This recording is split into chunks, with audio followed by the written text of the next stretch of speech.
Hey Travis, is this a good time? Hey there, Emily. Sure, I'm good right now. First off, I'm glad to hear you were released from the hospital. Thanks, it's great to be out. And you're coming back home tonight, right? Yep, I'm actually almost at the station already. That's great. Yeah, I should be getting there right on schedule at about 4:30. I'll come and pick you up. Thanks, Emily. Seriously though, collapsing on the job from overwork? That's just insane. When I heard that you were taken to the hospital in an ambulance from your office, I thought I was gonna have a heart attack. And that's not even your regular assignment. You were only transferred from the main office temporarily because the branch office was short-staffed. And here I am, your fiancé, unable to come and see you because you're so far away. I feel so bad I haven't been able to support you, Travis. You don't need to feel bad about anything, Emily. I'm sorry I made you so worried about me, but I'm fine now. I'll be going back to my regular duties at the main office next week, so I'll be able to relax and get back into the swing of things at my own pace. Plus, I think this experience has given me some great insights that the company can use going forward, related to creating a positive working environment. So when I think about it, there are actually plenty of silver linings to me being in the hospital. Oh, Travis, you're such an optimist. Oh, and by the way, there was something my dad wanted to ask you about. Yeah, what is it? He wants to know if you have some free time tomorrow? Yeah, I don't go back to work until next week, so tomorrow should be fine. Apparently there's something he wants to ask you to do before you go back to your regular job at the main office. Really? Any idea what it is? He said he'll give you all the details when he sees you tomorrow. He was planning on meeting up with you for lunch if that worked for you. Sure, that'll be fine. When should I head over there? Around 11:30 or so? Yeah, that sounds good. I'll let my dad know you're coming. Excuse me, I'm looking for Travis. Is this the correct number? Yep, that's me. I presume this is Ms. Butler, right? I'm actually on my lunch break right now, but is there something I can help you with? My understanding is that this is your very first day working at the main office after being assigned to a branch office, right? And you collapsed from overwork while there? Yes, that's right. Although to be more precise, it was only a temporary assignment at that branch office. Temporary? Yes, I was originally stationed at the main office. For a number of reasons, I was temporarily stationed at the branch office in Fieldsburg for a few months, but boy, I had no idea how heavy the workload was going to be. Right before I was scheduled to end my assignment in Fieldsburg and come back to the main office, well, I kind of just collapsed all of a sudden and was in the hospital for 3 weeks. I see. However, I don't understand how you could have had that hard of a workload. Honestly, it was a big surprise to me, too. If I had to venture a guess, the only reason you were sent to that pathetic little branch in the middle of nowhere was because you were nothing but dead weight at the main office in the first place. That's the only reasonable explanation. Only an incompetent slacker would be overworked in such an unimportant position. Of course, I suppose there's always the possibility that you simply faked your health scare in order to avoid having to do your job. No, I wasn't faking it. I was actually pretty sick. They wouldn't have kept me there for 3 weeks before releasing me if that weren't the case. In any case, it seems as though you managed to spend your entire morning simply going around and talking with the heads of each department. Do you really think someone in your low position has any need or reason to do that? I expect you to be doing your actual job in the afternoon. Hey, Travis. Well, it's been a few days. How's it going back at the main office? Are you getting along all right? Well, let's just say I had a less than pleasant encounter with a colleague. Ooh, that doesn't sound good. What happened? Do you know a female manager named Butler? Oh, yeah, I do. She got transferred to the main office from a local branch office around the same time you came back from the hospital. She's actually pretty well known around here for Well, a couple of reasons. First, getting appointed to a high-level managerial position at 38 years old, like she was, is pretty rare here. So her superiors apparently saw some sort of potential in her. But she also has a rather, how should I put this? Let's call it a strong personality. Yeah, that sounds about right. To be honest, though, we've been working together in the same office for the last several days. But I haven't really seen anything from her in either her work or personality that would merit her being placed in a high leadership position. Really? What makes you say that? So, this is something that happened on my first day back. All I had planned for that day was making the rounds and speaking to the heads of all the departments in the morning, then straightening out my desk and getting things organized in the afternoon. But once I got back from my lunch break, there was this absolute mountain of papers stacked on my desk with a note on top saying, "Get these to me by the end of the day." I mean, really? I hadn't even had the time to turn on my computer yet, so this wasn't something that I was going to be able to get done that day at all. But that wasn't even the worst part. Then I picked up some of the folders and checked their contents. It looks like Butler had started working on a bunch of it, but they were full of spelling mistakes, grammatical errors, miscalculations. It was awful.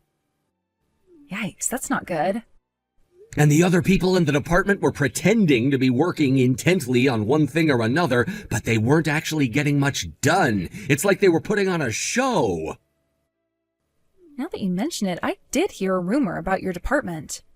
Apparently, when you walked into the office this morning, all the other people in the department started trembling. Everyone except for Butler, that is. I'd imagine that's because I did the unimaginable. The official narrative was that I had been sent over to the Fieldsburg branch as a form of unofficial punishment. No one who gets sent there ever comes back, so it was kind of like they were seeing a ghost. Yeah, or a zombie or something. And by the way, don't worry about those guys. I've got my eye on all of them. I even managed to get a couple of apologies out of them for what happened before. That's my Travis. You work fast. That's what they pay me for. Still, though, it would be for the best to remain cautious for the foreseeable future. I can't say I'm surprised, Travis. You put the bare minimum effort required into the assignments you were given and spent the rest of your time playing around on your computer. Excuse me, Ms. Butler. We work on the same floor, and your desk is barely halfway across the room from mine. Can I ask why you're texting me instead of coming to my desk and speaking to me in person? Unbelievable. You really don't get that I'm trying to avoid disturbing the other employees? Nope, I really don't get it. When I saw your text, I assumed that it must have been something urgent, but that doesn't seem to be the case, so what can I do for you? What happened to the work I left for you earlier this week? If you're referring to the massive pile of folders you dumped on my desk, none of that is any of my responsibility in the first place, so I passed them along to the people you should have given them to. You did what? Furthermore, the number one priority for me for the next several days is the creation of a report from my time over at the Fieldsburg branch. Didn't you get the memo? Oh, don't patronize me. Of course I got that thing. However, I am the senior manager of this department, and as such, you take your orders from me and no one else. Your number one priority is whatever I tell you it is. Good grief, how incompetent can you be? I can't take it anymore. You're through. I don't need any more old men in my life just taking up space. You're fired. Old? You're 32, aren't you? Well, that's old enough for me to call you old. All right, well, I suppose you're free to see me as being old if you like, but what makes you think you can fire me? Senior managers don't have that sort of authority. What's that? You think that just because I'm a woman that I have no authority in the company? Oh, let me assure you, someone as elite as myself is more than capable of ending your career. Clear out your desk. You'll receive your pink slip in the mail within the week. Is that so? Well, that's unfortunate. I got called an old man by a 38-year-old woman. What? Let me guess, it was Butler, right? You guessed it. Wow, well, if she thinks that you're an old man at 32, I can't imagine what she must think of the married man she's dating right now. Oh boy. Does that mean... You guessed it. The investigation is still kind of ongoing, but I can confirm with full confidence that all the rumors are 100% accurate.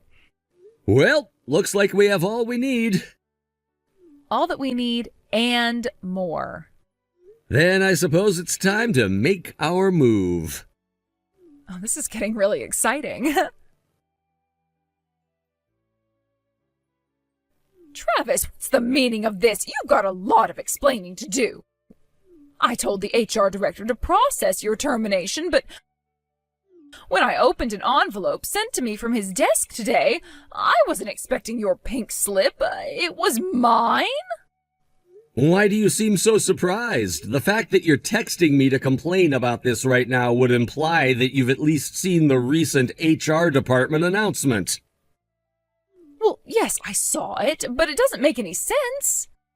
Why are you the new head of the corporate HR department? I mean, what happened to the previous director? The same thing that's happening to you right now, Ms. Butler. He's been terminated. Terminated? I don't think I need to explain why a senior manager and former HR director having an extramarital affair together would lead to this outcome, Ms. Butler. I have no idea what you're talking about. Is that so? Well, regardless, we've been investigating the two of you. You can't be serious. It's bad enough that you personally sought out an affair with a married man, but to make matters far worse, the former HR director then used his position within the company to give professional favors to you, his mistress. I knew that's what this was all about. You think that a woman could never make it in the business world without sleeping with her boss. Ms. Butler, I've worked with, under, and above many talented women in my career, and after working with you for all this time, I can say with confidence that you are not one of them. You wouldn't know talent if it came up and slapped you in the face. You think I was promoted illicitly?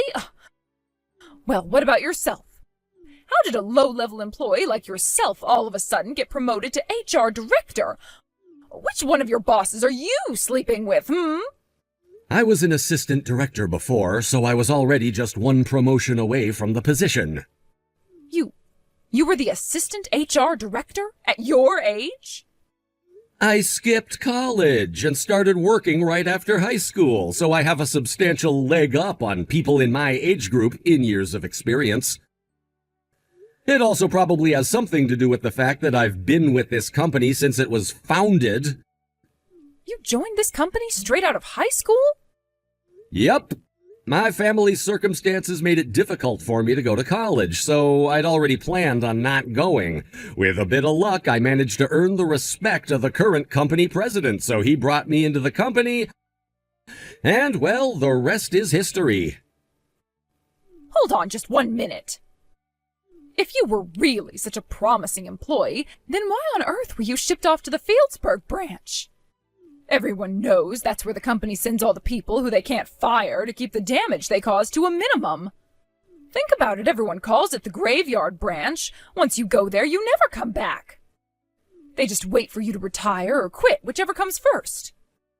Yes, that's exactly what sort of place it is. Which is why all the other main office employees who were bitter that despite my age and lack of a college education, I was on a first-name basis with the president, were so happy when I was transferred there. For them, this was a sign that their constant hazing, bullying, and harassment had finally paid off.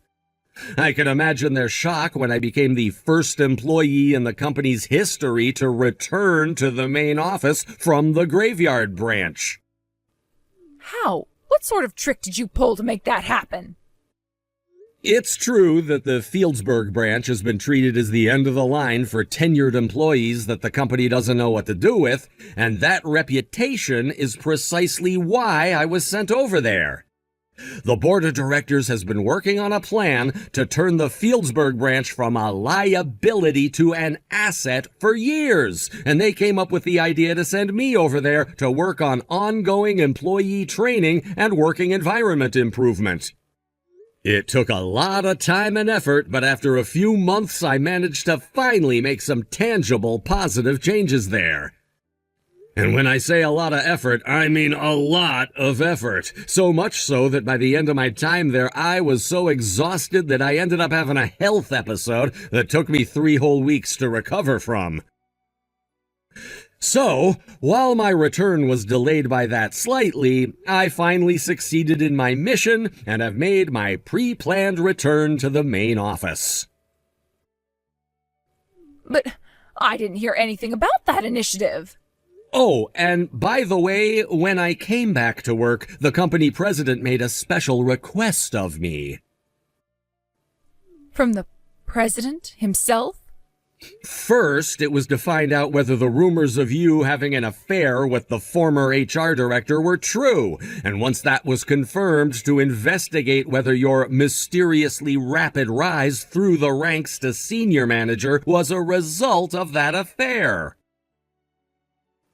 And now that my investigation on both points has been completed and my report submitted, the 2 of you have each received your well-earned punishments. Oh, this can't be happening. Are you saying that you've been watching me ever since you came back to the main office? That's precisely what I'm saying, yes. I had no idea.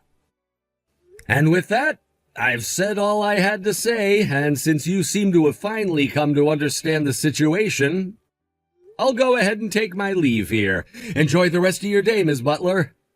Wait. But, this means that it's now public knowledge that I was cheating on my husband. Oh, no. Oh, this is bad. Oh, very bad. What am I going to do if my husband finds out? Oh, you're not going to tell him, are you? Travis? Travis? Ms. Butler's behavior was utterly shocking for a married woman. Naturally, both Ms. Butler and the former HR director were divorced by their respective spouses, and they broke off their relationship as well. Also, since they had kept their illicit affair going for around 5 years, their spouses were awarded tremendous damages during the divorce proceedings. Furthermore, since the 2 of them were fired for cause, they both lost their pensions. Combined with the child support payments they now had to pay to their spouses as a result of losing custody of their children, they both had to take on a tremendous amount of debt.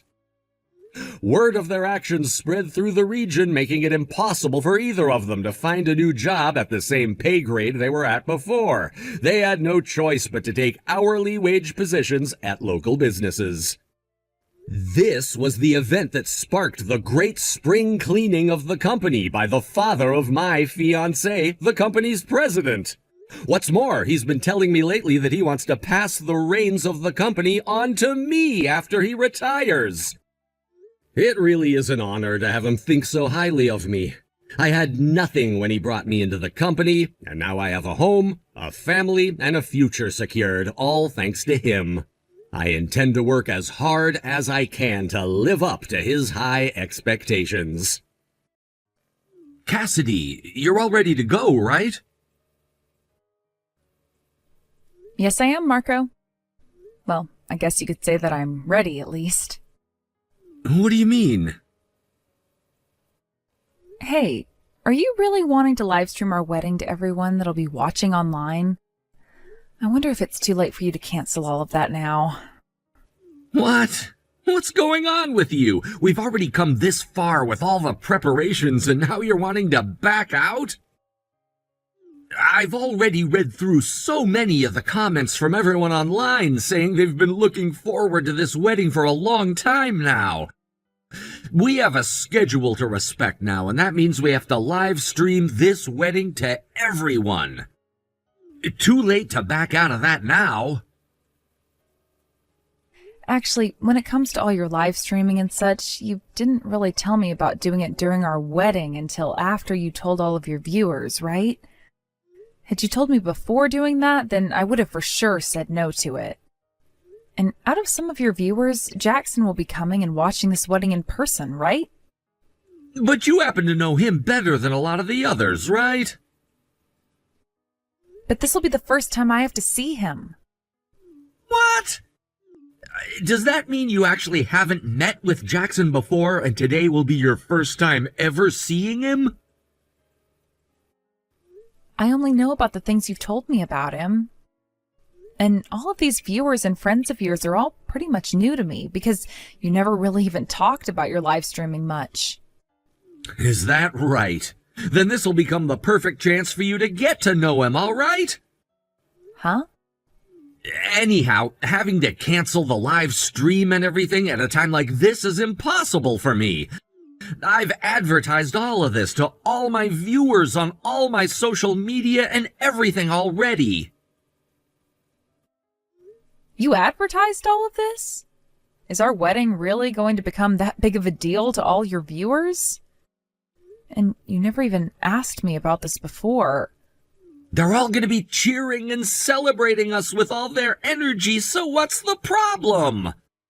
All right. Now that you're aware of all that, it's too late for you to complain anymore about it. Too late for me to... Even though you were the one that put all of this together before telling me? All right, I'll talk with you later, okay? So the vows and everything at the chapel are done with now, right? Hey, you went and streamed everything that was happening there as well, right? Well, of course I did.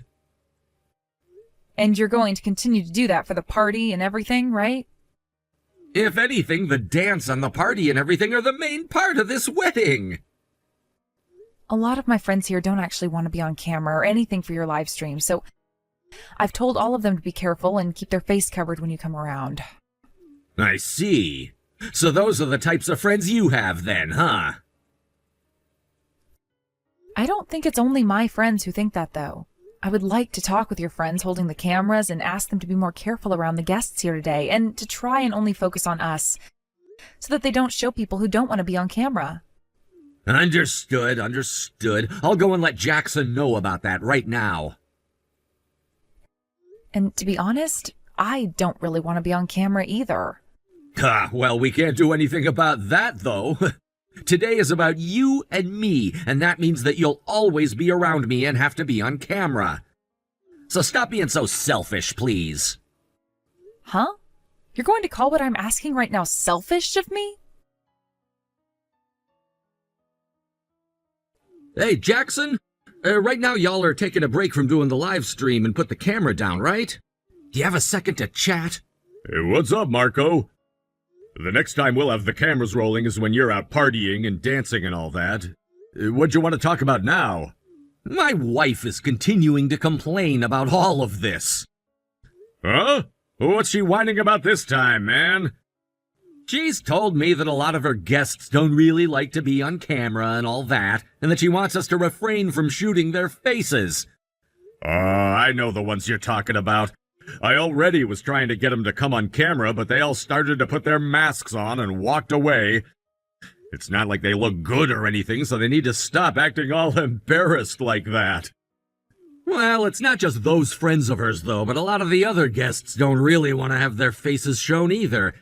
So, could you just keep the camera on us and make sure to take shots without other guests' heads in them? Are you kidding me? That's such a pain in the ass, though. Well, I don't want to be divorced over anything after today, so you'd better listen to me, because there's not another woman out there that would marry me. Well, guess I'll have to then, huh? It's not like all the guests are the main part of today's live stream anyway, as we have the party next to the pool coming up really soon here, right?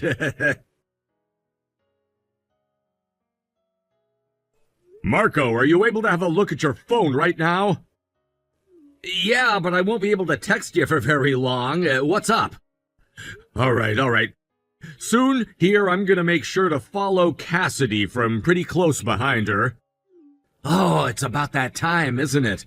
Yeah, I'm gonna make it seem like I'm interviewing her and all that over by the side of the pool, so make sure you're over there for when it's time.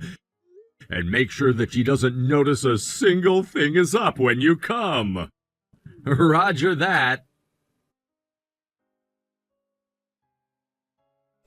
And that right there is what we call a perfect 10. Absolutely right. When I went up and kicked her in, I noticed that my other foot was caught on the bottom of her dress, but then I was able to lift that foot up in time, letting her dress slip, and she went head first into that pool, creating one of the biggest splashes I'd ever seen. And considering that's a wedding dress, I bet that made for some really good shots with her going in like that, right? Damn right. I'd say that was the best shot we've ever gotten on one of our live streams. I plan to put this live stream up onto YouTube later as a watchable video. And the title is going to be, Watch What Happens When We Push a Bride into the Pool on Her Wedding Day. I'm looking forward to watching all of that for myself when you go and upload it.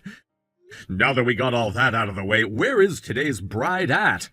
After all that madness was over with, I took a look at some of the video we'd recorded and at all the comments, and when I looked back up, everyone was gone. And where'd you run off to, Marco? You're the one I wanted to show all of these shots we got to the most, man. Right. I was told to head to the changing room with my parents. I think that's where Cassidy's run off to hide from us at, so I'll call you over once I get there.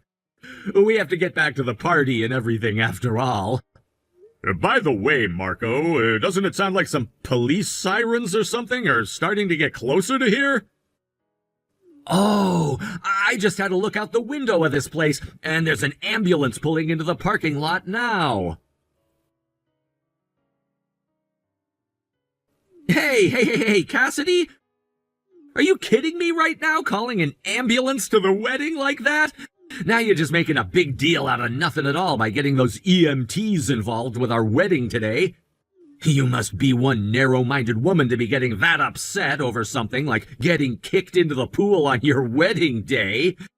Jackson told me that he got the perfect shots of you going into that pool, and he's so happy now because of it. I don't want to waste all those moments now, so hurry up and get back out here. Oh, and it looks like we're not going to be able to use the venue we had anymore. So how about you just come and meet us all back here to start? Jackson wants to give you a little interview after what all happened, and from there we can all move to another location to have the rest of the party. I can't go back. Huh? You can't keep on acting like a freaking baby, all right? We have to keep this wedding going, because I have a lot of people online who are watching this stream wanting to see us have fun. That's right. Make sure you smile when you're on camera. Everyone loves to see a pretty woman smiling. Now stop being so selfish, saying that you're not going to come back to our wedding. I never said that I'm not going to go back there. I said that I can't go back there. Huh? I hit my head really hard on the bottom of that pool, and now I'm suffering from a really bad concussion and a huge laceration to my head. And I was kicked so hard in the side of the knee that I can't stand on it anymore. The EMT told me that I most likely tore something in my knee and that my tibia is broken as well. I'll most likely need surgery for all those things, and recovery can take anywhere from 3 to 6 months. You and I are getting divorced. What? Wait. Well, why are you even able to text me right now, then? Because my mom, standing right next to me in the ambulance, is the one typing everything that's being sent to you. Currently, I'm in too much pain to be able to think straight, and with my concussion, there's no way I can look at my phone. Wait, that would be... So you're Cassidy's mother, and she's in a really bad state right now? Oh, God!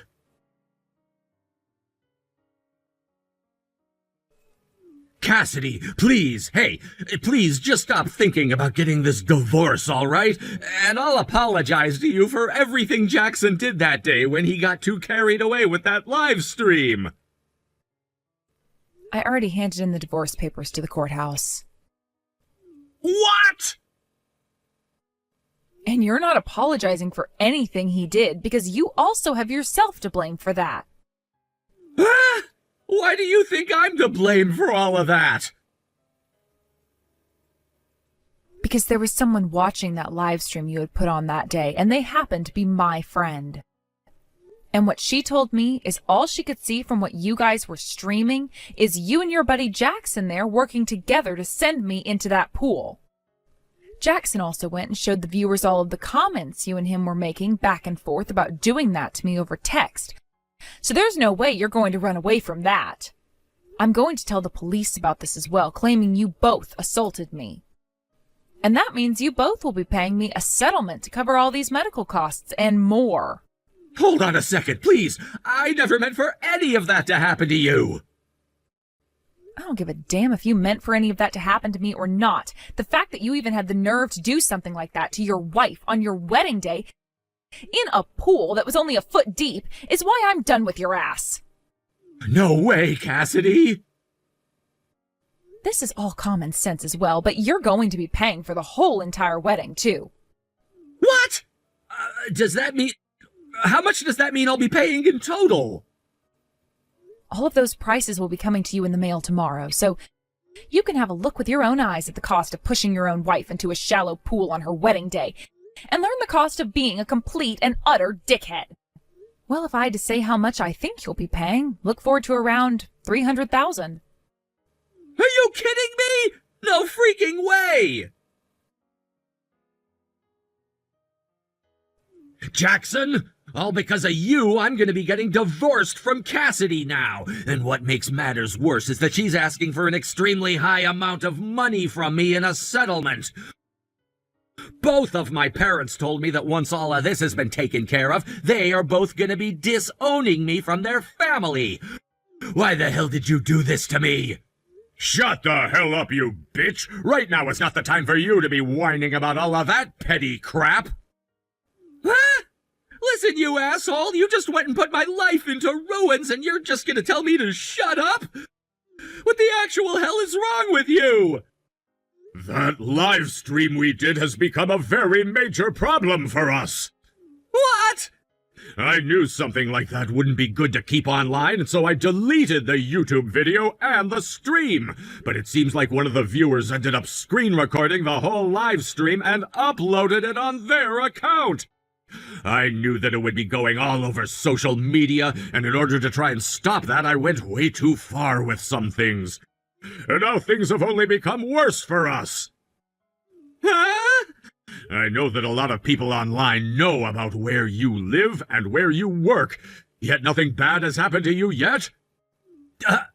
Actually, I've been getting a lot of phone calls at the house with no caller IDs, as well as calls that leave very upset voicemails for me. And in my mailbox, I've received all kinds of strange mail and death threats. I was also told by my office that I'm no longer allowed to come in for the foreseeable future as they figure out what to do with me. I think they're gonna fire me soon. So, you have known about all that's happened this past week or so. Well, I'm in the same boat as you, getting calls from strangers and mail telling me to off myself. I've also been contacted by Cassidy's lawyer, telling me I'll be taken to court soon as well, and that a settlement would be asked for from me there. This amazing life of being a live streamer with you! Why are you acting like you're a victim in all of this? You're the one who had the stupid-ass idea of doing what you did to my wife, and that's why we're both royally screwed now. And now we're both going to be tried as criminals soon, too. God damn it, wasn't it you that agreed with the plan, though? So stop trying to act like this is all my fault and that you just got screwed by my actions alone. Shut the hell up already, damn it! It's because of you that I'm being freaking divorced now! You take responsibility for that, you jackass! Screw off! I'm not worried about your freaking marriage! I'm worried about what everyone online is going to think about us now after what happened to us. I don't give a crap about what happens between you and her now. Excuse me? What the hell did you just say to me? You get over to my damn house right now and beg for me not to mess you up, or else I'll be over at your place tonight to make an example out of you. After that back and forth between both Marco and Jackson, Jackson started another live stream and began to talk. I think he figured he could talk his way out of what all had happened in the last stream they'd done by pinning all of the blame on Marco and not anyone else.